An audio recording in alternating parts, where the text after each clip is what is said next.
370 हटाने के बाद वहाँ कोई थोड़ा बहुत जो आवाज़ थी, जो हक और इंसाफ की बात करता था, जो ह्यूमन राइट्स की बात करता था, उसको दबा दिया गया। उस पर ऐसे लात रखी गई कि कोई बात नहीं कर सकता। या तो यूएपीए लगा दिया जाता है, या तो पीएसए लगा दिया जाता है, या तो सीधे गोली चला दी जाती है, या जेल के अंदर डाला जाता है। ऐसे हालात हैं इस वक्त जम्मू कश्मीर के अंदर। 370 के बाद कोई बदलाव पॉजिटिव वे में नहीं हुआ, नेगेटिव वे में बहुत हो गया। बीजेपी ने अपना राजनीतिक लाभ लिया, झूठ बोल बोल के बीजेपी ने फेक प्रोपेगेंडा चलाए, झूठ लेकिन फेक इनकाउंटर्स किए। ये तो सच है कि हिंसा का वातावरण है वहाँ, लेकिन हिंसा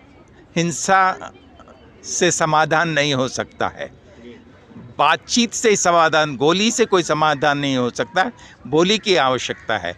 वहाँ पर वायलेंस नहीं होती है, ये तो शायद कोई नहीं कहेगा, होती है, लेकिन उसका समाधान केवल गोली से नहीं हो सकता है। बातचीत करके माहौल को ठीक करना पड़ेगा, उनकी बातें समझनी पड़ेगी, और बातचीत से ही ऐसी बातें सामने आएंगी जिससे समस्या का समाधान हो सकता है। कोई भी गलत चीज़ होगी, गलत चीज़ को हम साथ नहीं देने वाले। हमने पहले ही कहा है, हम लोकतंत्र को, संविधान को मानने वाले लोग हैं। सर तन से जुदा हो या कोई और चीज़ हो, हम इसको नहीं मानने वाले हैं। हमारा मानना है मोहब्बत और प्यार से इस मुल्क को रखना चाहिए, बढ़ना चाहिए। हिंदू मुस्लिम सिख ईसाई को भाई की तरह रहना चाहिए, जो सदियों से चलता आ रहा था, बल्कि आज़ादी से पहले भी चलता आ रहा था। आज़ादी के बाद 1947 के बाद जो सिलसिला चलता आ रहा था, सेक्युलरिज्म का जो सिलसिला भाईचारे का चल रहा था, उसको बरकरार रखना। देखिए, मेरा नाम आदिल नज़ीर खान है। मैं जम्मू कश्मीर का रहने वाला हूँ। जम्मू कश्मीर का एक सोशल और ह्यूमन राइट्स एक्टिविस्ट हूँ। आप सबको ये मालूम होगा, 3 साल कबल 5 अगस्त 2019 को सेंट्रल गवर्नमेंट ने एक फ़ैसला लिया था, जिसमें उन्होंने हमारी शिनाख्त, हमारी आइडेंटिटी, आर्टिकल 370 को हमसे छीना था, उसको ख़त्म किया था, जो कि इसी देश ने हमें दिया था, जो कि इसी देश के लोकतंत्र ने हमें दिया था, जो कि इसी देश के संविधान ने हमें दिया था। और दावा ये किया 5 अगस्त 2019 को कि हम सब कुछ बदल देंगे, जम्मू कश्मीर के अंदर अमन लाएंगे, सब कुछ लाएंगे। लेकिन आज 3 साल के बाद अगर हम बात करेंगे, जम्मू कश्मीर के अंदर हर एक परेशान है। नौजवान परेशान है, बुजुर्ग हमारे परेशान है, हिंदू हमारे परेशान है, सिख हमारे परेशान है, मुस्लिम हमारे परेशान है। एक एक इस वक्त झेल रहा है इस जुल्म और सितम को, इस दहशत और इस खौफ को आज एक एक झेल रहा है। इसलिए आज हम यहाँ जंतर मंतर पे हंगर स्ट्राइक पे बैठे हैं, ताकि हम हिंदुस्तान की आवाम को बता सकें कि जम्मू कश्मीर की हकीकत कैसी है। आपको बताया जा रहा है पत्थरबाजी बंद हुई, लेकिन आपको ये नहीं बताया जा रहा है कि वहाँ आज टारगेट किलिंग हो रही है। पत्थरबाजी से ज़ख्मी होता था ज़्यादा से ज़्यादा बंदा, लेकिन आज टारगेट किलिंग से बंदा सीधे कब्रिस्तान पहुंचता है। सिख भी मारे जाते हैं, क्रिश्चियन भी मारे जाते हैं, हिंदू भी मारे जाते हैं, पंडित भी मारे जाते हैं, मुस्लिम भी मारे जाते हैं। आज के हालात ये हैं, अगर इन 3 सालों के अंदर कोई चीज़ बदली है, वो बीजेपी के झूठों का पर्दाफाश हुआ है, और कुछ नहीं बदला है। हम आज यहाँ सुप्रीम कोर्ट से अपील करने आए हैं, देश के सबसे बड़ी अदालत से अपील करने आए हैं कि हमारी बात को सुनी जाए, हमारे केस को सुना जाए, और हमारी आइडेंटिटी, हमारे आर्टिकल 370 को, हमारी शिनाख्त को वापस किया जाए। और 4 अगस्त 2019 की जो पोजीशन थी, जिसमें जम्मू कश्मीर और लद्दाख एक था, उसको वापस बहाल किया जाए, स्टेटहुड हमें वापस दिया जाए, और राइट्स को, वहाँ एक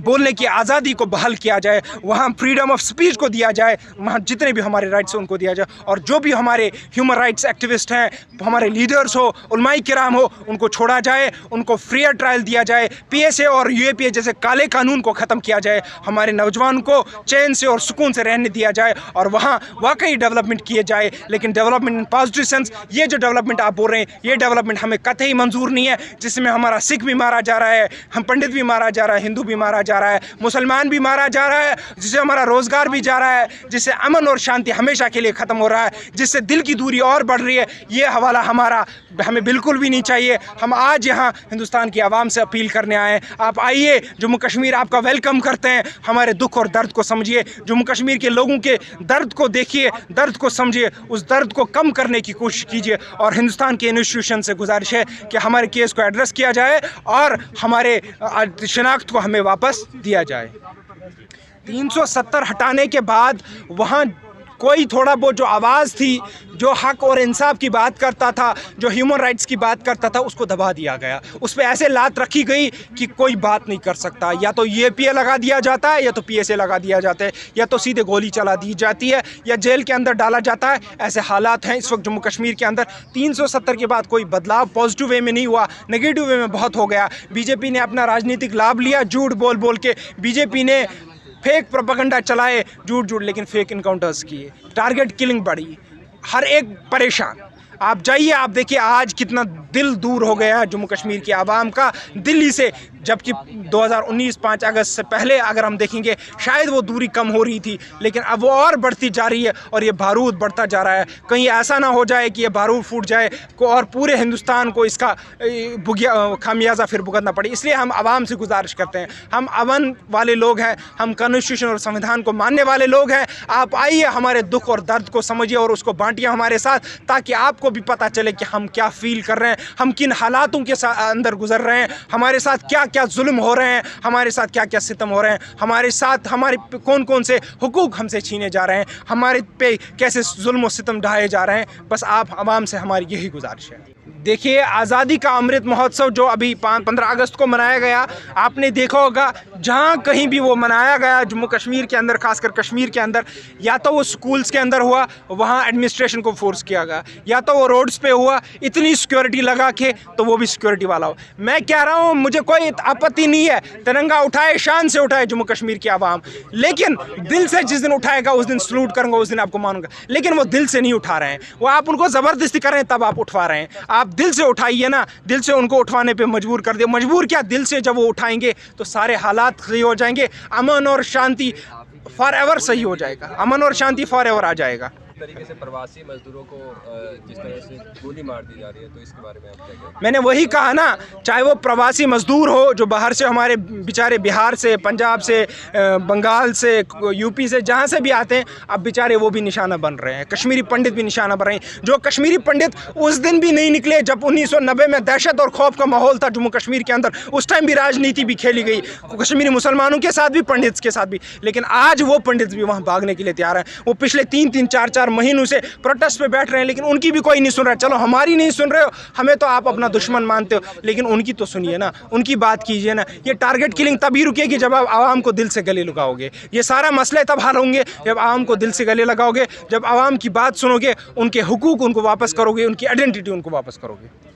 देखिए, ये सारे प्रोपेगेंडा है, ये हमेशा से साजिश चलाई गई। जम्मू कश्मीर के अमन पसंद वाले मुसलमान को बदनाम करने की कोशिश की गई, लेकिन हमेशा इनको मुंह की खानी पड़ी, हमेशा से इनको मुंह फेर के वहाँ से आना पड़ा, इनको हासिल नहीं हो। ये सारी राजनीतिक बातें हैं, राजनीतिक लाभ के लिए सारी बातें की जाती है, और हमारी गुजारिश है इन बातों पे ना ध्यान दिया जाए। सब आए, बात करें और देखिए कितनी मोहब्बत करते हैं आवाम के साथ, पूरे दुनिया के आवाम के साथ कितनी मोहब्बत करते हैं जम्मू कश्मीर, कितने मोहब्बत वाले लोग हैं, कितने अमन पसंद वाले लोग हैं। आप आइए, कम से कम हमारा दुख और दर्द तो समझिए। जब आप आएंगे तभी तो समझेंगे ना, तभी आपको हकीकत का पता चलेगा। ये कोई भी गलत चीज़ होगी, गलत चीज़ को हम साथ नहीं देने वाले।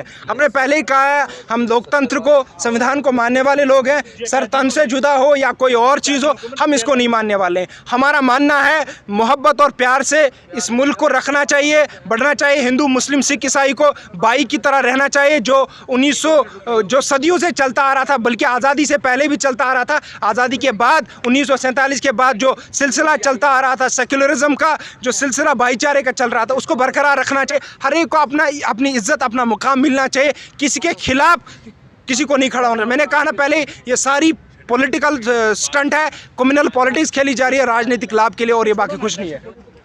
मैं ओपी शाह हूँ, chairman centre for piece and progress. Jammu and Kashmir से 30 साल का ताल्लुकात है, हज़ार रातें वहाँ गुजारी हैं, और हिंदुस्तान पाकिस्तान के संबंध कैसे अच्छे हों इसके संबंध में काम कर रहे हैं। Centre for piece and progress का चेयरमैन हूँ मैं। कलकत्ता, दिल्ली, श्रीनगर और बाकी जगह रह के काम करता हूँ। जिस तरीके के अभी कम्युनिकल माहौल बन रहे हैं देश में, उस पर क्या कहना है? कश्मीर में जो आज के दिन माहौल है, उसके 3-4 चीज़ें ध्यान में रखने की है, जिससे समस्या का समाधान भी हो सकता है, और जो कॉम्प्लेक्स प्रॉब्लम दिखाई देती है वो सिंपल भी हो सकती है। पहली बात, भारत सरकार को जल्दी से जल्दी 3-4 आदमी की कमेटी बनानी चाहिए जो बहुत ऑनेस्ट हो, सिंसियर हो, जिनकी क्रेडिबिलिटी हो, जिसका पूरे देश में जिन पर विश्वास हो। इन व्यक्तियों को 3-4 हफ्ते जम्मू एंड कश्मीर में बिताकर 370 और 35 से और बाकी चीज़ों का क्या इम्पैक्ट है, वहाँ के लोगों के साथ संवाद करना चाहिए और ईमानदारी से जो परिस्थिति है वो देश के सामने और सरकार के सामने रखनी चाहिए। ये बहुत ज़रूरी है। अलग अलग बातें आती है तो एक ऐसी कमेटी और वो जाए और अपना लोगों से संवाद करे, बात करे, चीज़ों को समझे और उसकी रिपोर्ट दे देश के सामने और सरकार के सामने। दूसरी बात, सुप्रीम कोर्ट को बहुत जल्दी से जल्दी, हम बहुत समय गुजार चुके हैं, इसके जो पिटीशंस आए उनको सुनना चाहिए और सुन के जल्दी से जल्दी फैसला देना चाहिए। उससे जो अभी क्राइसिस ऑफ कॉन्फिडेंस है, ट्रस्ट नहीं है, हमारे जो इमोशनल इंटीग्रेशन नहीं हो रहा है, उससे समाधान होगा। ये बहुत तीसरी बात, भारत और पाकिस्तान के साथ संवाद होना भी बहुत ज़रूरी है। पीपल्स टू पीपल डायलॉग होना चाहिए और सरकारों के बीच में भी निरंतर डायलॉग होना चाहिए। उससे ही माहौल ठीक होगा।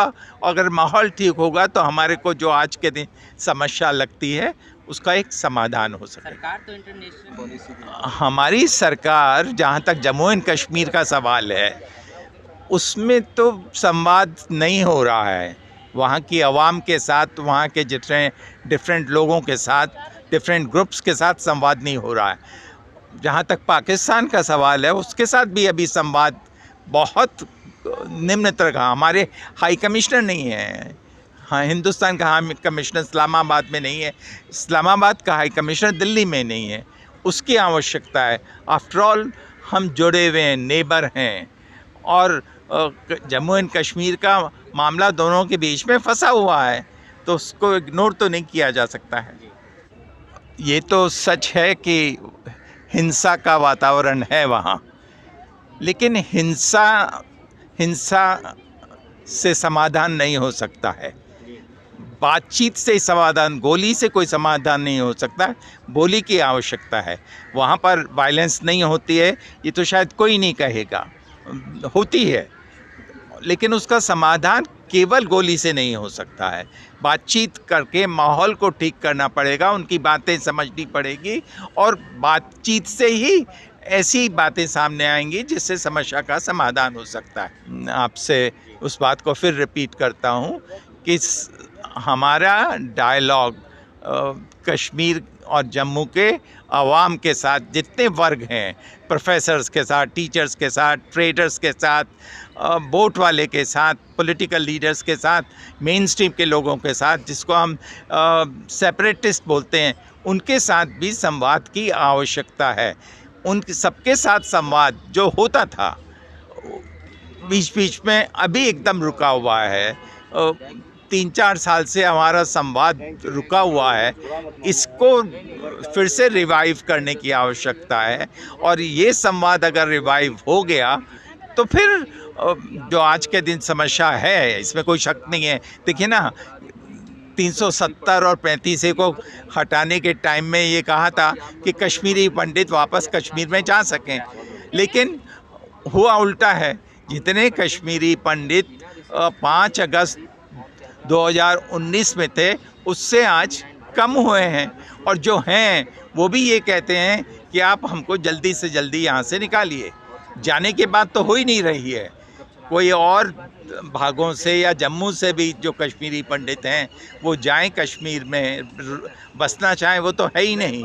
जो हैं वो भी निकलना चाहते हैं। तो इसीलिए संवाद से वातावरण को ठीक करना होगा।